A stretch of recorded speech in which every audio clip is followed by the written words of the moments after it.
Hello friends, कैसे हैं आप सब लोग।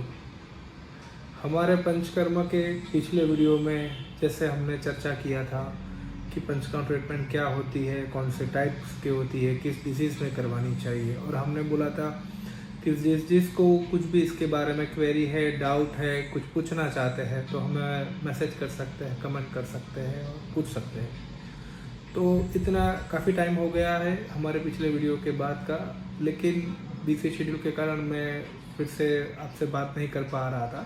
लेकिन जो हमें इतने सारे मैसेजेस मिले हैं उस पर 4-5 पॉइंट के बारे में काफ़ी पेशेंट्स जानना चाहते हैं। जैसा हमें मैसेजेस के जरिए उनका एक रिव्यू मिला, तो देर आर 3-4 डिजीजेस जिसके बारे में वो सब लोग जानना चाहते हैं। तो सबसे नंबर 1 पे आती है ओबेसिटी, यानी मोटापा। आजकल वजन बढ़ जाना एक आम सी बात हो गई है, बच्चों से लेकर मिडिल एज से लेकर बड़े से लेकर फीमेल से लेकर सबके बारे में, क्योंकि सबका लाइफस्टाइल थोड़ा अनइवन हो गया है, सबका खाना पीना बहुत हैवी हो गया है, पार्टीज रेस्टोरेंट में खाना बहुत सारा रेगुलरली चल रहा है, और सबसे दूसरा रीज़न है कि एक स्ट्रेस भी एक सबसे बड़ा उसमें रीज़न आता है। तो आज हम चर्चा करेंगे पंचकर्मा ट्रीटमेंट में ओबेसिटी डिजीज़ में पंचकर्मा ट्रीटमेंट कैसे काम करती है।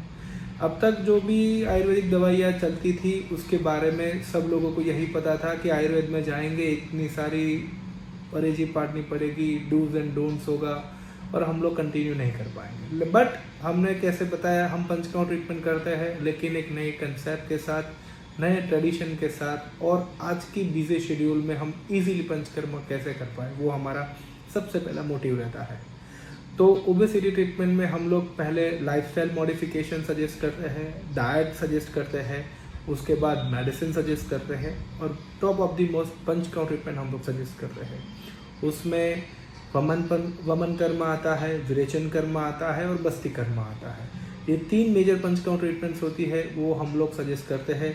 जैसे कि वात, पित्त और कफ के हिसाब से, इंडिविजुअल पेशेंट की जो नाड़ी रहती है उसके हिसाब से, उसका कंडीशन रहता है उसके हिसाब से, और कितने दिन पंचकर्म करवाना पड़ता है उसके हिसाब से।